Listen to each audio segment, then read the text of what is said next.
Hello? Hello? Podcast Network Asia.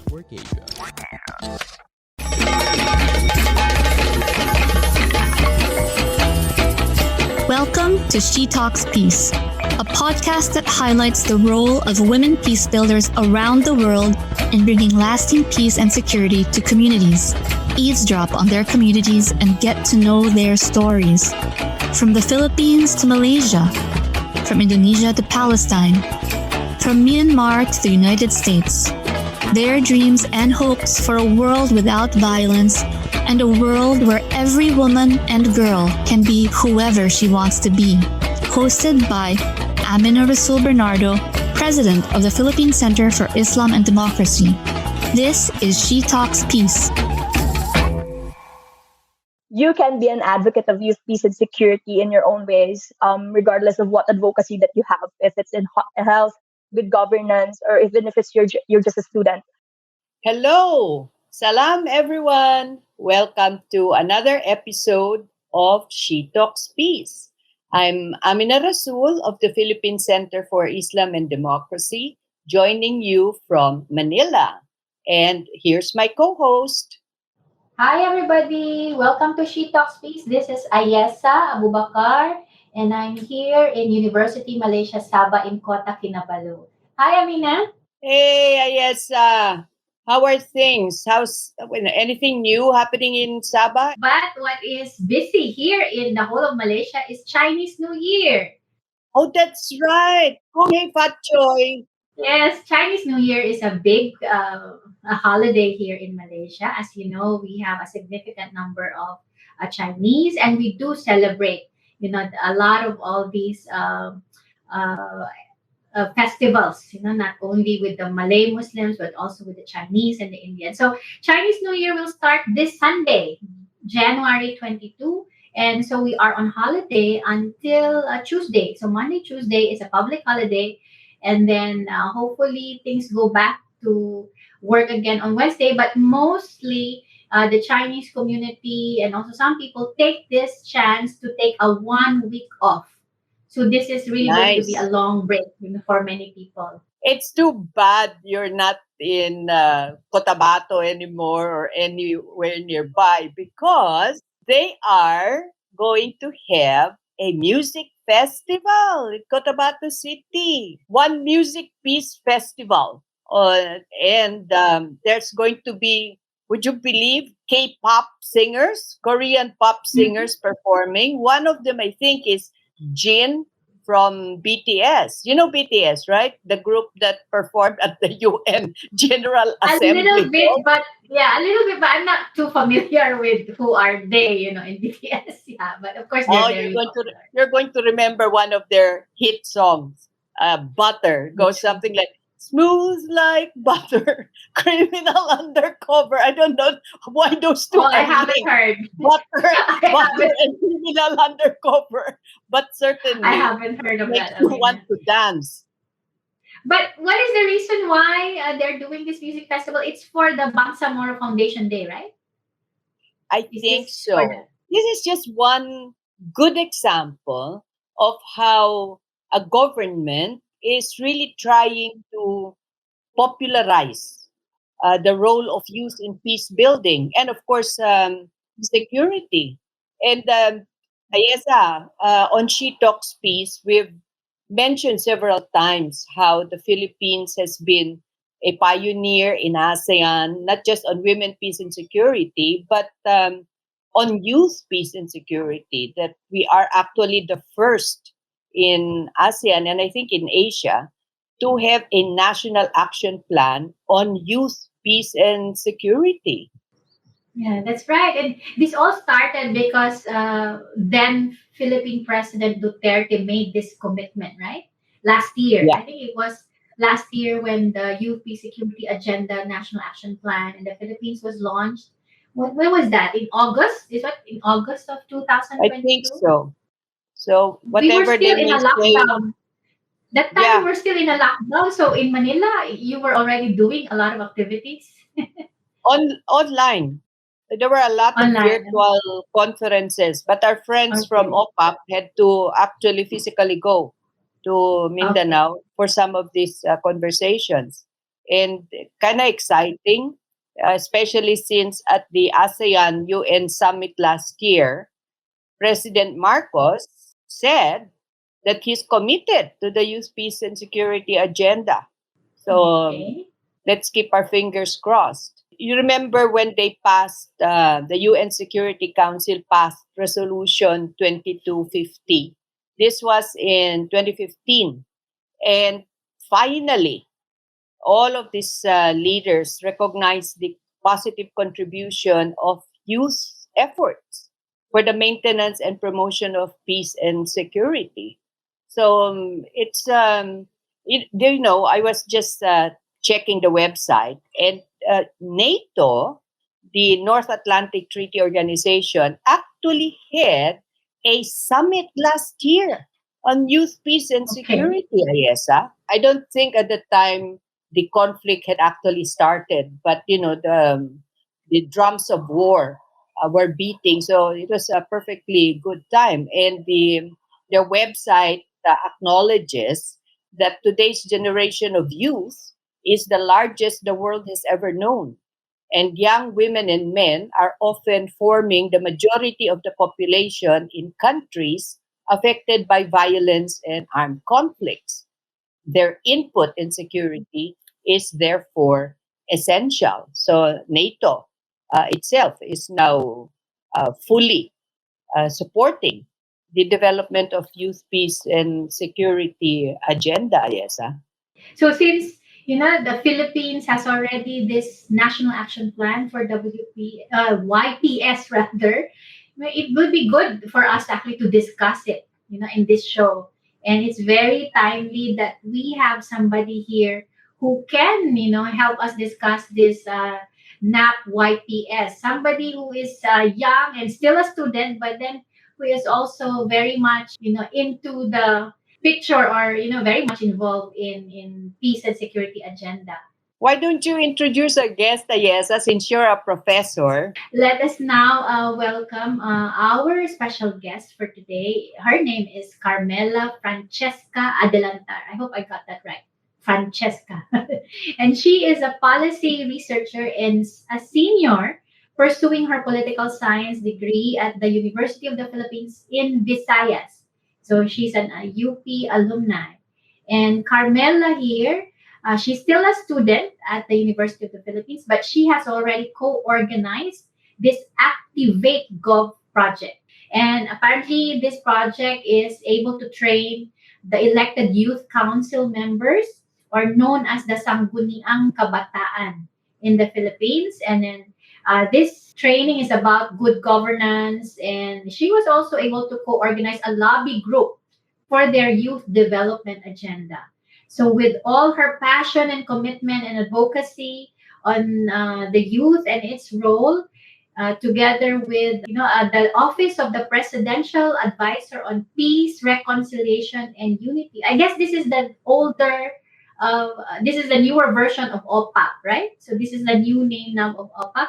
So through Yeah. this office, she has been selected together with other 25 young Filipinos nationwide in writing or drafting this national action plan on youth, peace, and security. So what we have here is an expert, on WPS agenda and drafting the plan itself. So let us all welcome Carmela Francesca Adelantar.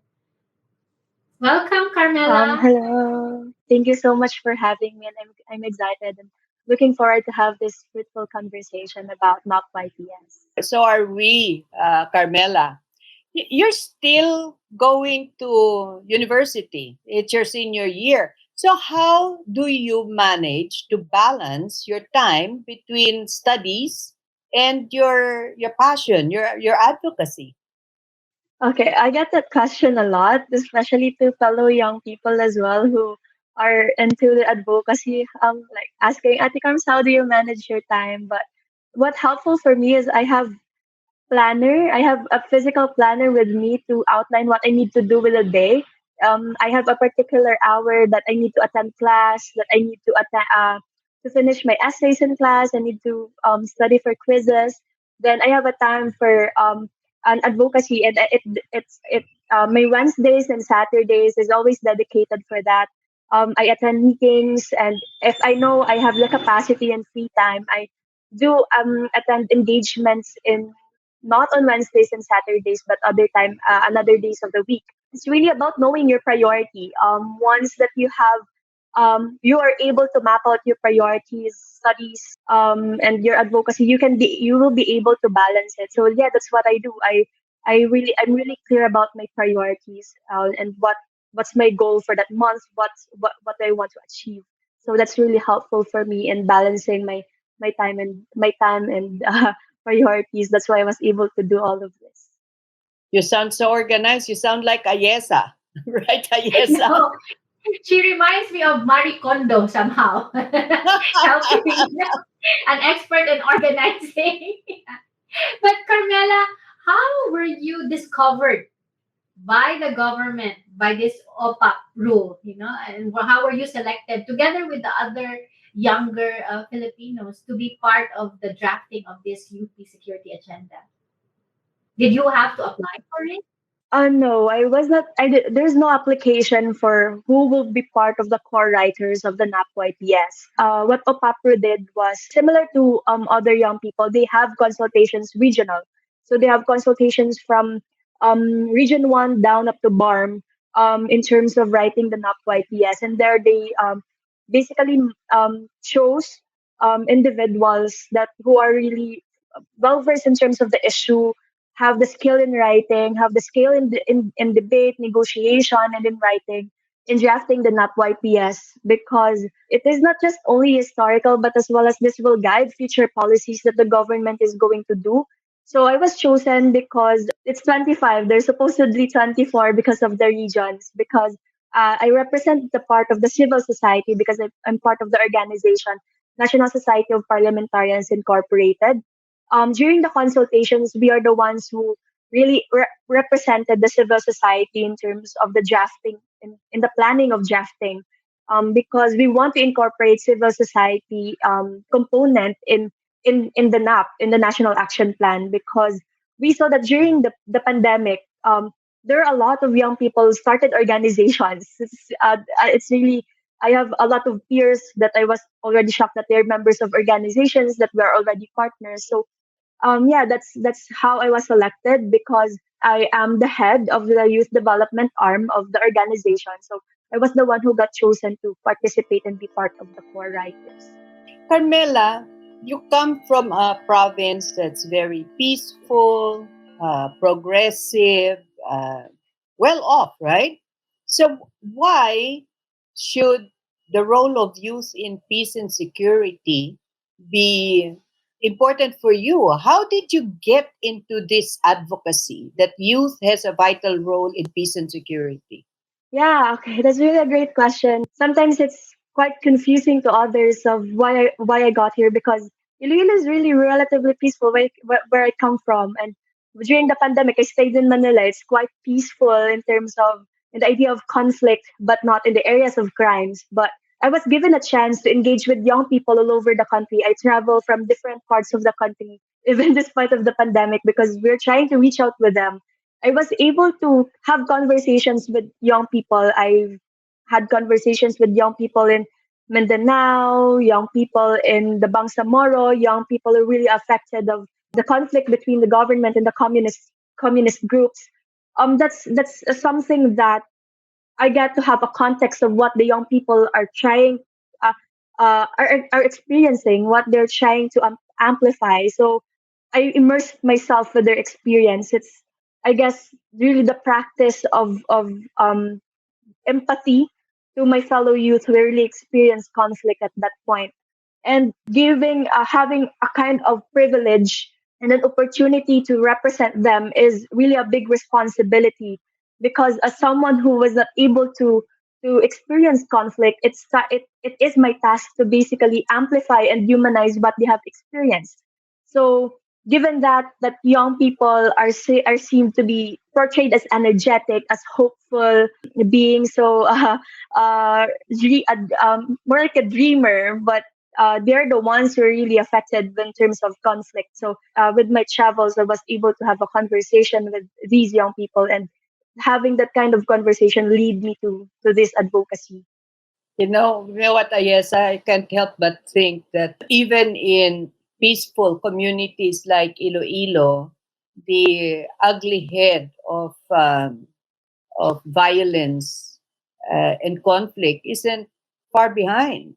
Because I remember when Iloilo had a lot of conflict, a lot of violence with the Communist Party because of the situation of the sugar and the sugar planters. So for young people in Iloilo, the possibility, for instance, of violence over income, over ideology, do you see this? Do you see this happening at all? Especially since you have been working with elected youth leaders who are members of the elective Sangguniang Kabataan or Youth Council.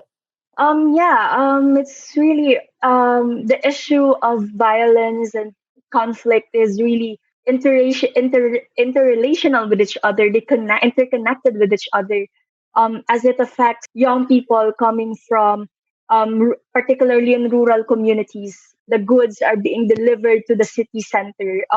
It really affects the young people, and not only that, we comprise majority of the total population of the country. That's totally alarming for us in terms of how do we secure our future if it's mired with conflict. How can we ensure that the government are focused of our well-being, well in fact it is being disrupted by conflict. So it's really young people who's pushing for being in the front line of pushing the government to do its responsibilities of addressing its root causes. So from negotiation and providing opportunities. So that is why it's really important that young people do participate in peace building because of that factors. One, we comprise majority of the population. Second, there is a law that allows young people to participate in political activities. Third is that it is our constitutional right to basically be part of this change process of making our nation better. Carmela, I wanted to find out more about how different are the views of the male and female members, of this, the 25 members of this group that were discussing and writing this WPS agenda. I mean, especially you, a female. How different were your positions and the way that you look at things in discussing very difficult issues? Yeah, that's really interesting one because it really brought me back during the time that we are all of us 25 are discussing of the first draft of the NAPYPS.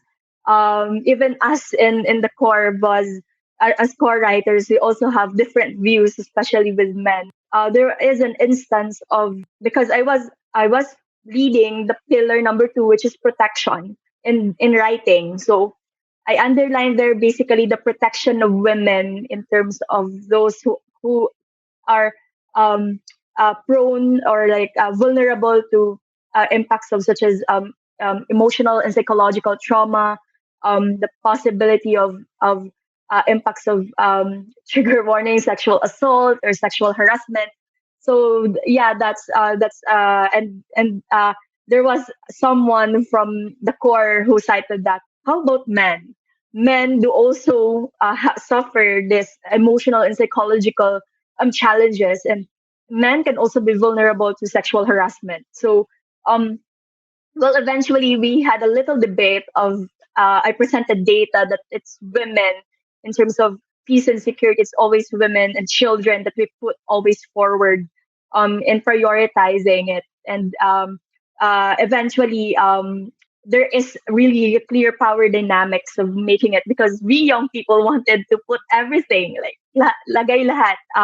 It's really making it ideal that this is the best practice that we did, but eventually we it's always the power of negotiation and conversation of aligning of of our priorities of how do we really want to do it, how do we really want to frame it. So that is why we came into a compromise of that. Not necessarily I can say it compromise, but rather it's a collaboration of how we can make it inclusive. So what we did is we changed terms. We make it not just only inclusive, but we want it to be gender neutral, not just only with women and men, but also the members of the LGBT community. Yeah, I'm so happy to hear about this idea of gender neutrality, or what sometimes we call it gender fair. But I'm sure, uh, there were really very heated debates on the outlook of both men and women, on how to plan for a youth peace security agenda.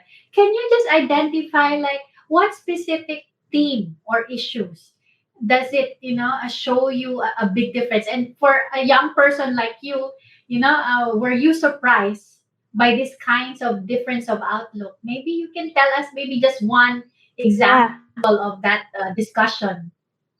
Yeah, I that reminds me again of the great conversations that we had because we spent 4 days in Mindanao together with the 25 core writers, and it was really no rest, nonstop writing for us because even when we eat, we discuss the parts of what we're gonna do. And one of the issue that I thought it will not surface, but rather it is something that I because of course the part of growing up in Iloilo, living in Manila is the issue of how basically conflict can control women in terms of what they can do. I had a conversation. We have this core writer. She came from Sulu, Hulu Sulu, and we had a conversation because I was trying to consult everybody in terms of the pillar that I'm writing. We had a conversation in terms of how they dress in school. And during the occupation of conflict in Hulu, I mean in Sulu, they are just only allowed to wear niqab. So niqab is more of longer dress than it's only the eyes that we can see. Basically, because the time that Hulu was under conflict, it is still the normal curriculum under the national government is that they have to do this subject, particularly in PE. They're wearing niqab. They are not allowed to wear an PE uniform, so they have to wear niqab doing the activities that they have to do. And really, women uh, do have the struggle of passing this particular subject because they cannot do these physical activities that are required for them to do. Carmela, these physical activities are sports activities. Yeah, sports activities. Like what sport did they?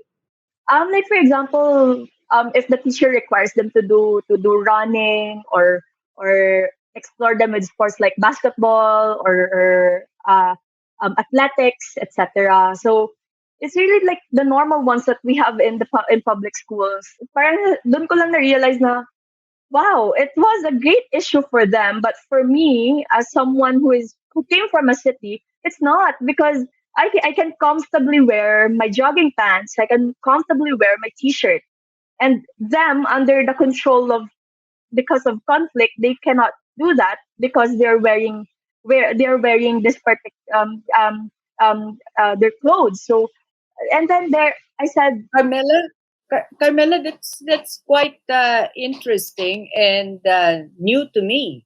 yeah, I come from Sulu, and I know that if you're in public school, you have to wear the uniform.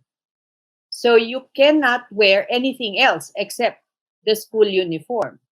So if that was happening at a certain point where there was conflict, this is something that should be investigated because yeah, that is not allowed. I mean, there is separation of church and state in the country, and when government mandated uh, uniforms for children who go to public school, it was for the express purpose of making everybody equal.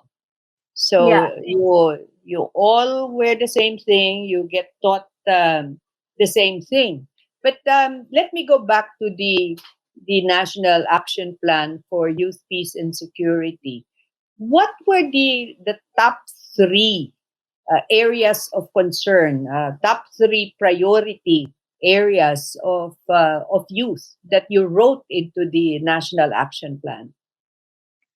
Yeah. That's a great question. But to finish the conversation in Sulu, what I think, it was really for them to see women equally, that women can basically should have a freedom to move, etc. In their schools. So in the areas of issues that the NAPYPS are able to tackle with is first in terms of of participation. So there is like an additional area of the NAPYPS that would highlight youth participation in peace building initiatives of the government. So the NAPYPS encourages the government to involve young people not only in consultations, but eventually involve young people into as partners, basically contributes to the projects, programs, initiatives that the government is trying to do.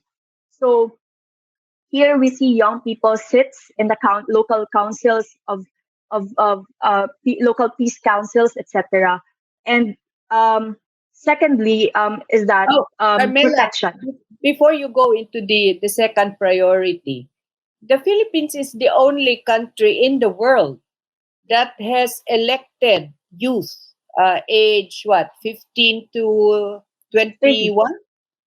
21, to be part of the village council, the village youth council. And they are represented at the adults, municipal, city, and provincial councils. Yeah. Plus, they get salaries and they get a share of the revenue. So that means these youth councils have money. So how can young people still clamor for participation in decision making when they are part of the decision making process? We're the only ones in the world that has granted youth that authority. The first one is yes, we have platform, we have this opportunity. But what happens really inside this platform is something that we were not able to see. How young people are being treated during negotiations, during conversations, is really the youth being meaningfully participate in this negotiation. Does their suggestions are being considered? If young people felt that they're not being shut down, parang sometimes they're sinasabihan na they're being told that you're young and you're young and you don't still have enough learning or an understanding of this particular issue. And also, Sangguniang Kabataan, there are already studies and cases that Sangguniang Kabataan is being run by political dynasties. Same name, same people are seated in the Sangguniang Kabataan from the barangay level up to the provincial level, who is seated as the Sangguniang Kabataan, as the ex officio of of of the city council or the Sangguniang Panglungsod or Panlalawigan. So that's a particular issue as well. Second, aside from political dynasty, is that how of how active really are most of the Sangguniang Kabataan in our country. So there are already cases and case studies showing that there are Sangguniang Kabataan who got just elected because no one wants to run, because no one wants to sit. And they were just placed there as a placeholder of that particular position, wherein they don't have a deep understanding of what really the role and responsibility of Sangguniang Kabataan. That is why we're pushing for a meaningful participation of young people and giving them a chance to run in the Sangguniang Kabataan. Carmela, yes, sounds to me like the problem really is getting young leaders, oh no, getting the youth constituent to demand accountability of their youth leaders. But what's the number two priority for the National Action Plan?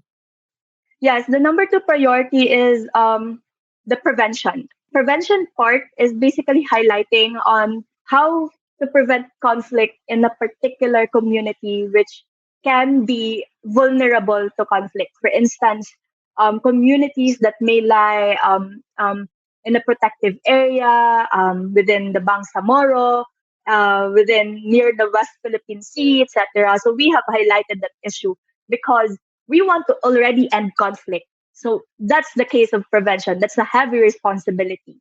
Is that we mitigate, we reduce it, and not to multiply it. Next would be is the protection. So protection and disengagement.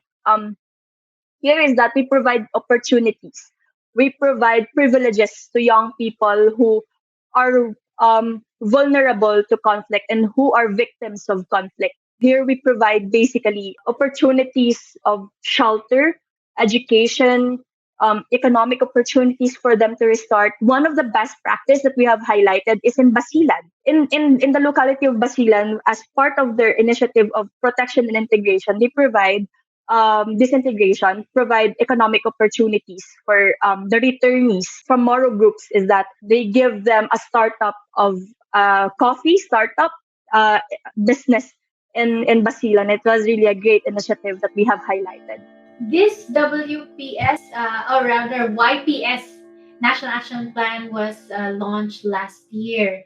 And now we have a new president, President Ferdinand Marcos Jr. So, are there any new commitments from the new president? And what will be your expectations from this new government?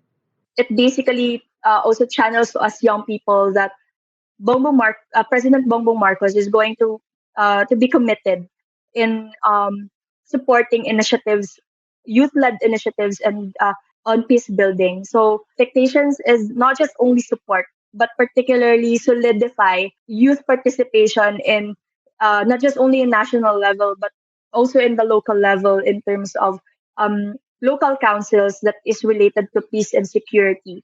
Not just only that the government and civil society are involved, but most importantly, youth organizations or the Sangguniang Kabataan. We want to see actions from him, not just only words, but actions, policies, and projects and programs that he has installed for youth peace and security. Thanks for that, Carmela. But before we go, Carmela, maybe you have a message to our listeners. We have, interestingly enough, while we have 10% of our listeners who are senior citizens like me, a substantial percentage are actually under 24. So, what is your message for our listeners, Carmela? I know a lot of Gen Zs and millennials also listening to podcasts. Is that you can be an advocate of youth peace and security in your own ways, regardless of what advocacy that you have. If it's in health, good governance, or even if it's you're just a student, you can be an advocate of youth peace and security by helping us amplifying for reforms in peace education in education to include peace education in the curriculum. Be part of us in amplifying and calls for the local and national government to support youth initiatives in the community level in terms of peace building. And for our the listeners who are also young at heart, like us, is that you are our inspiration of why we're doing this. A lot of women has and also young at heart who are also pushing for youth for peace and security.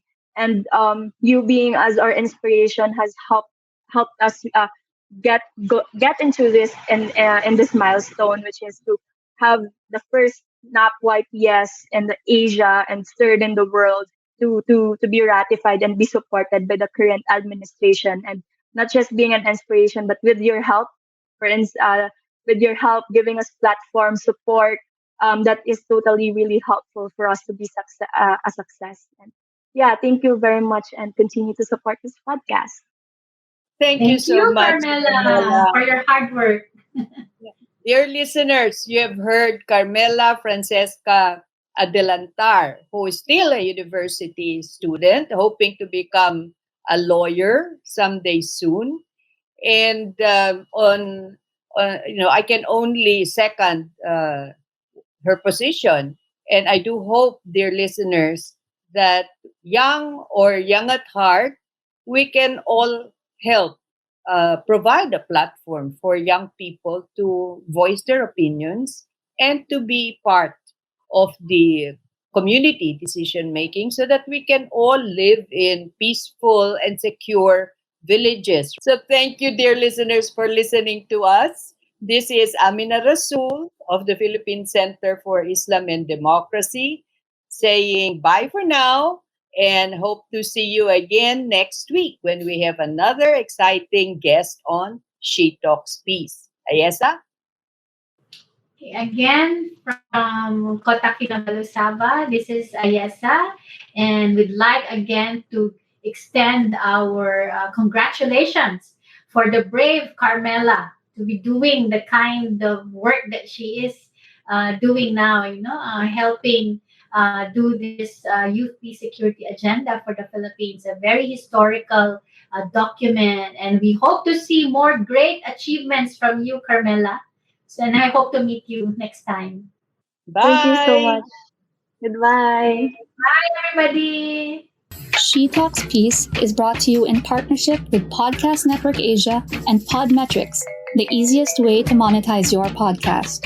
For more information, check out their website at podcastnetwork.asia and podmetrics.co.